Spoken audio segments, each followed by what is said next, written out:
Hello, this is Brenda Green, and welcome back to Living in the Go. Today I'm talking to you about money and having respect for money. Sometimes I hear people talking about money in a disrespectful way. They don't really understand it, I think, or they wouldn't feel the way they do about it. When you think about here in the US, two-thirds of the consumer debt in the United States is held by women. That's a scary statistic. What that tells me is that women don't necessarily have a good understanding of what their money does. And there's so many things that you can do to make better decisions. So a couple of things to consider is being as knowledgeable as you can about your money, not being intimidated by it, not being afraid of it. Little things that you can do to improve certainly would be to have more discipline around your money. Don't just buy things. If you're going to make a purchase, do a little research and find out if you can get it at a better cost.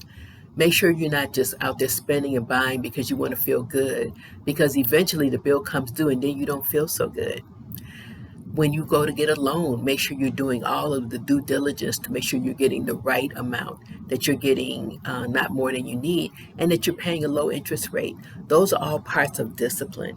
You want to make sure that you're also being influenced by the right people. You don't want to be trying to keep up with the Joneses and buy things that you couldn't possibly afford, but you want to again feel good, so you want to buy these things because you think it makes you look like a baller. It just makes you look broke. So you don't want to do that. You also want to try to get a coach, a financial coach if possible, to help you have a better grasp of money and how it works. Because again, just making decisions out there without knowing what it does, how it can be helpful or beneficial to you, is a poor decision.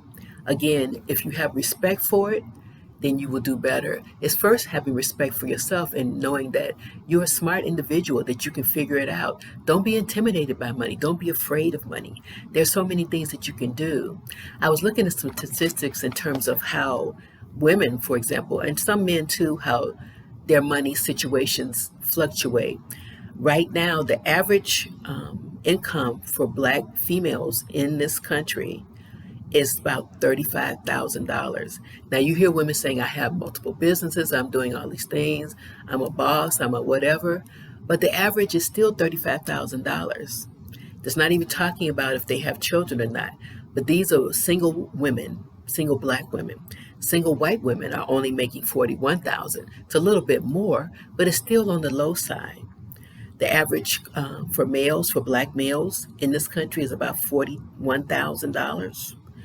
However, for white males, the average for them is 51,000. So understanding money will help you to do better. Something as simple as when you're in a job and not asking for a raise, or when you go to be hired for a job, to ask for more money. If they're going to give you 25 bucks an hour, go ahead and ask for 30. Why not? You've got nothing to lose and everything to do is say yes, because they may say yes. Once an offer is extended, they're not going to take it back. So that's how you gain in terms of money. That's how you understand how it can work for you, how to do better with it. On the high end, 4% of Black people in this country who work make 150,000 to 200,000. That's only 4% out of a population of 40 million Blacks. So we got to do better. We got to understand how our money works. We got to make the right decisions. We need to take a step back and don't just do things for the sake of doing it. Every decision that you make financially, you should consider it and give it some thought before you make that big decision. So I hope that helps. Thanks so much and have a great day.